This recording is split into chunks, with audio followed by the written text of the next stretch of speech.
The F-35 Lightning II is not merely a fighter aircraft, but a tightly integrated combat system designed to dominate contested airspace through physics, computation, and survivability. Classified as a fifth-generation platform, the F-35 is defined by two non-negotiable pillars: extreme low observability and sensor dominance across every domain of modern warfare. Its value is not measured by speed or dogfighting theatrics, but by how effectively it denies the enemy the ability to see, track, or respond. Radar cross-section is the first battlefield, and the F-35 is engineered to nearly vanish within it, presenting a signature comparable to background clutter. This invisibility begins with geometry, where the aircraft's blended fuselage and wing structure eliminates right angles that radar systems depend on for reflection. Every edge, hatch, and panel line is deliberately aligned to redirect radar energy away from its source, fracturing detection attempts before they can cohere. The air intakes curve inward, shielding the engine's compressor blades, historically one of the most reflective radar components on legacy aircraft. Beneath the surface, radar-absorbent materials convert hostile electromagnetic energy into heat, quietly erasing detection rather than deflecting it. Stealth alone is insufficient, because modern battlefields listen as much as they look, tracking infrared emissions produced by engines and aerodynamic friction. The F-35's engine integrates advanced cooling pathways and exhaust shaping to suppress infrared signatures without sacrificing thrust or endurance. Even its own radar emissions are managed carefully, using low probability of intercept modes that whisper across the spectrum instead of shouting. Detection avoidance buys time, but victory requires information, and the F-35's true strength emerges once sensors begin feeding the combat system. Embedded within the aircraft is a distributed sensor architecture that replaces isolated instruments with a unified perception engine. Radar, infrared targeting, electronic surveillance, and optical cameras are fused into a single coherent battlespace picture. This fusion removes ambiguity, collapsing dozens of data streams into one tactical truth presented directly to the pilot. At the nose sits the electro-optical targeting system, a stabilized infrared sensor capable of tracking vehicles, aircraft, and missile launches at extreme range. Unlike traditional targeting pods, this sensor is internal, preserving stealth while operating continuously without external drag or exposure. Surrounding the aircraft are 6 distributed aperture cameras, providing uninterrupted spherical vision with no blind spots. These cameras detect incoming missiles, horizon-to-horizon movement, and terrain features, feeding raw data into onboard processors. Information superiority is delivered through the pilot's helmet, where synthetic vision overlays the real world with precision-mapped symbology. Speed, altitude, target vectors, and threat warnings are projected directly onto the visor, eliminating the need to look down. The helmet tracks head movement, allowing the pilot to cue weapons and sensors simply by looking at a target. This interface transforms the aircraft into an extension of human perception rather than a machine requiring constant management.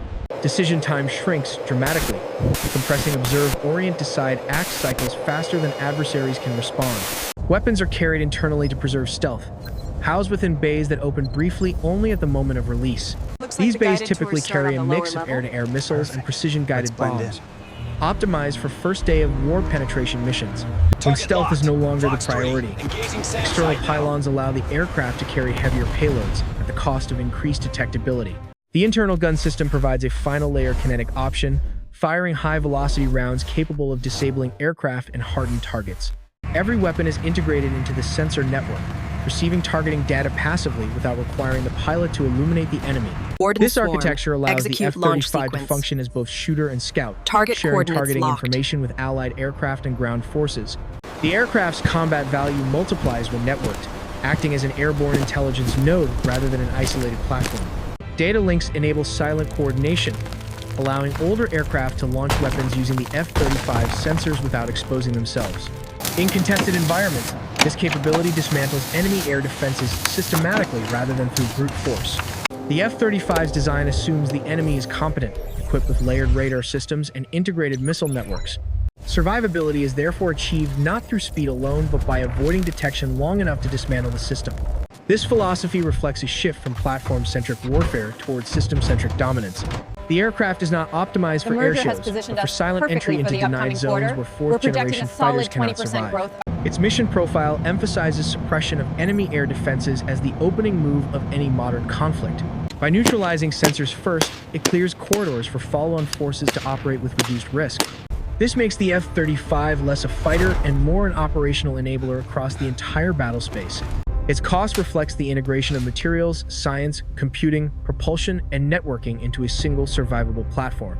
Every subsystem exists to support the central objective of information dominance under fire. The aircraft's effectiveness depends not on heroics, but on disciplined execution of systems working in synchrony. In modern warfare, visibility is vulnerability, and the F-35 is engineered to operate where visibility equals death.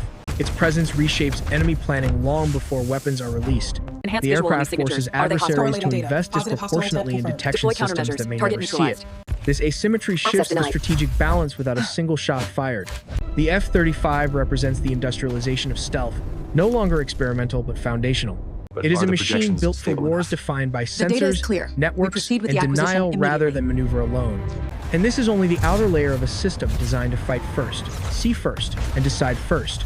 The F-35 is produced in 3 distinct variants, each engineered to solve a different physical constraint imposed by geography, basing, and naval doctrine. The F-35A is the baseline model, optimized for conventional runways and sustained operations from hardened airbases. This variant prioritizes range, payload flexibility, and internal volume, allowing it to carry heavier weapons without sacrificing endurance. Crucially, it is the only variant certified to deliver strategic nuclear gravity weapons, reflecting its role in deterrence missions. The F-35A integrates a built-in 25mm cannon, concealed within the fuselage to preserve stealth when not in use. This gun exists not for cinematic dogfights, but for close air support and last-resort engagements in denied environments. The F-35B introduces a far more complex engineering challenge, vertical landing capability without abandoning supersonic performance. To achieve this, the aircraft incorporates a lift fan directly behind the cockpit, driven by the main engine through a shaft. During short takeoff, this fan generates vertical thrust, while the rear exhaust rotates downward to supplement lift. This configuration allows operations from short decks, damaged runways, and austere forward locations. The trade-off is internal volume, forcing smaller weapon bays and reduced fuel capacity compared to the A variant.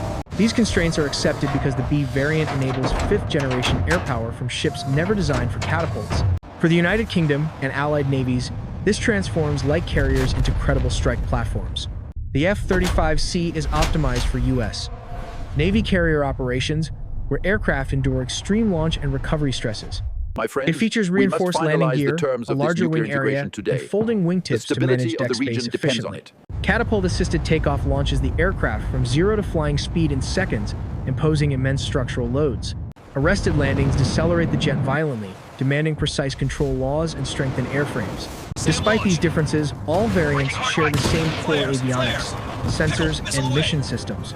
This commonality allows pilots and commanders to treat them as interchangeable nodes within a unified force. Across all variants, the defining constraint remains stealth-first employment in the opening phases of conflict. Weapons carried internally dictate mission planning, emphasizing precision over saturation. Look at this Primary sector. internal air-to-air weapon is the AIM-120 AMRAAM, designed for beyond visual range engagements. For ground attack, the aircraft relies on GPS and laser-guided munitions capable of striking within meters. These weapons are selected not for raw explosive yield, but for reliability and predictability. When air defenses have been degraded, external pylons expand payload options dramatically. Fuel tanks extend range, while heavier bombs support sustained strike operations. This shift represents a deliberate transition from stealth penetration to airspace exploitation. One of the most consequential payloads integrated with the F-35A is the B-60 on a -12 nuclear bomb. Though compact in appearance, this weapon incorporates a variable yield thermonuclear warhead. Its guidance tail kit dramatically improves accuracy, allowing lower yields to achieve strategic effects. This precision reduces collateral damage while preserving deterrent credibility. Integration with the F-35 ensures survivable delivery against modern air defenses. Nuclear capability is not a tactical feature, but a strategic signal embedded within the platform. The presence of this option alters adversary calculations long before conflict escalates. Beyond weapons, the F-35's true lethality lies in its ability to dismantle enemy systems methodically. Its sensors identify radars, launchers, and command nodes without revealing its position. Electronic warfare capabilities degrade enemy awareness through jamming and deception. This breaks the kill chain, preventing threats from progressing from detection to engagement. Suppression of enemy air defenses becomes a process, not a gamble. The aircraft's role is to open the door, not to flood the room with firepower. Once corridors are established, legacy aircraft and support assets exploit the gap. This layered approach conserves resources and reduces losses. The F-35's effectiveness scales with planning discipline rather than numerical superiority. Every mission assumes contested conditions, degraded communications, and adaptive adversaries. Autonomy assists the pilot, but human judgment remains central to execution. The aircraft does not remove risk, it reshapes where risk is absorbed. Instead of pilots, risk is shifted onto sensors, algorithms, and expendable systems. This reflects a broader evolution in air power philosophy. The F-35 is not designed to fight yesterday's wars more efficiently. It is designed to survive the first hours of tomorrow's wars at all. At the center of the F-35 program is an assumption often misunderstood. Future wars will be decided by systems, not individual platforms. The aircraft was designed to operate inside dense, layered threat environments where detection equals engagement and engagement equals loss. Modern air defense networks no longer rely on single radars, but distributed arrays linked by digital command systems. These networks compress reaction time, forcing attackers to either disappear or be destroyed within seconds. The F-35 is built to survive this compression by attacking the network itself, rather than its individual weapons. Its sensors do not merely detect targets. They map relationships between emitters, launchers, and command nodes. This relational awareness allows pilots to understand not just where a threat is, but how it functions within a system. Once identified, these nodes can be neutralized selectively, collapsing the network faster than brute force destruction. This is the operational logic behind suppression and destruction of enemy air defenses in the modern era. Stealth provides access, sensors provide clarity, and precision weapons provide irreversible outcomes. The aircraft's electronic warfare suite plays a critical role in this process. Rather than overwhelming the spectrum, it applies targeted interference at decisive moments. This creates false confidence inside enemy systems, delaying responses until it is too late. In many cases, the F-35 never fires a weapon, yet still degrades enemy effectiveness. This silent influence represents a shift from kinetic dominance to informational dominance. The aircraft's software architecture is designed for continuous evolution. Unlike legacy fighters, capability increases are delivered through code updates rather than hardware overhauls. This allows the platform to adapt to new threats without structural redesign. Sensor algorithms are refined, threat libraries expanded, and fusion logic improved over time. In effect, the aircraft grows more capable the longer it remains in service. This software-centric approach mirrors trends seen in cyber and space domains. It also introduces new dependencies, particularly on secure data pipelines and update integrity. The F-35 therefore operates within a tightly controlled digital ecosystem. Data collected in combat feeds back into simulation and training environments. Lessons learned are rapidly redistributed across the global fleet. This feedback loop compresses the learning curve at an unprecedented scale. Training is no longer based solely on past wars, but on continuously updated threat models. Pilots enter combat already familiar with adversary systems they have never physically encountered. This advantage compounds across allied forces operating the same platform. Interoperability becomes structural rather than procedural. Coalition operations no longer require extensive integration planning. Shared data standards allow multinational formations to function as a single unit. This has profound implications for deterrence and alliance cohesion. An attack on one F-35 operator implicitly engages the awareness of many. Adversaries must therefore assume broader consequences for localized actions. Logistics underpin this entire architecture. Sustainment systems track component health, usage rates, and failure probabilities in real time. Maintenance shifts from reactive to predictive. Aircraft availability increases not through redundancy, but through foresight. This reduces downtime and maximizes force readiness during prolonged crises. Critics often focus on cost without accounting for lifecycle efficiency. The program's expense reflects not just manufacturing, but decades of capability growth. Each aircraft represents an evolving node within a long-term strategic framework. This reframes procurement from acquisition to participation. Nations do not simply buy an aircraft. They join a continuously updating system. The F-35's presence reshapes regional balances even when grounded. Planning staffs must account for its surveillance reach and response speed. Exercises involving the platform often reveal asymmetries invisible to outside observers. These insights rarely appear in public demonstrations or marketing material. They manifest instead in altered doctrines and cautious adversary behavior. The human element remains central to the F-35 ecosystem, but it is reshaped by automation rather than replaced by it. Pilots no longer fight the aircraft to extract performance. They manage effects across time, space, and information domains. This shift alters training priorities from mechanical skill toward cognitive discipline and decision hygiene. Simulator hours rival live flight hours not as substitutes, but as amplifiers of exposure to rare, high-risk scenarios. Synthetic environments replicate enemy systems with precision, allowing pilots to rehearse outcomes that cannot be safely staged. These simulations ingest real-world data captured by operational aircraft, closing the gap between training and combat. As a result, pilot intuition is informed by patterns derived from global operations, not isolated experience. This collective learning reduces variance in performance across units and nations. Commanders benefit from predictability under stress, a scarce commodity in modern warfare. Mission planning becomes a probabilistic exercise grounded in sensor coverage, threat density, and time on station. Routes are selected to exploit physics rather than bravado, minimizing exposure while maximizing effect. Weather, terrain, and electromagnetic conditions are treated as co-equal variables alongside enemy behavior. The F-35's planning systems visualize these constraints in 3 dimensions, revealing paths invisible to legacy platforms. Execution is continuously updated in flight as new data reshapes the battle space. This fluidity demands trust between pilot and machine, built through rigorous validation and repetition. Failures are anticipated, categorized, and rehearsed before they occur. Redundancy is embedded not only in hardware, but in decision pathways. When systems degrade, the aircraft degrades gracefully rather than catastrophically. This philosophy extends to communications, where loss of connectivity is assumed, not exceptional. The F-35 can operate autonomously for extended periods without external guidance. Data is cached, processed locally, and shared opportunistically when links reappear. This resilience frustrates adversaries who rely on jamming as a decisive tactic. Over time, electronic attack becomes a background condition rather than a mission stopper. The aircraft's presence forces enemies to reveal themselves through emissions and movement. Each response generates data, and data generates advantage. This feedback loop favors the side that can absorb information faster than it can be denied. The F-35 is optimized for this asymmetry. Its operational tempo is governed by sustainment as much as by tactics. Supply chains are synchronized with sortie generation to avoid bottlenecks during surge operations. Predictive logistics prioritize the aircraft most likely to deliver decisive effects. This triage maximizes impact under constrained resources. Maintenance crews interact with digital twins rather than paper checklists, where patterns are forecast, parts staged, and downtime scheduled before failures manifest. The result is not perfection, but consistency under pressure. Consistency compounds across campaigns. Adversaries face a force that does not exhaust itself quickly. Strategic patience becomes possible when readiness is sustained. The F-35 thus supports not only rapid action, but prolonged deterrence.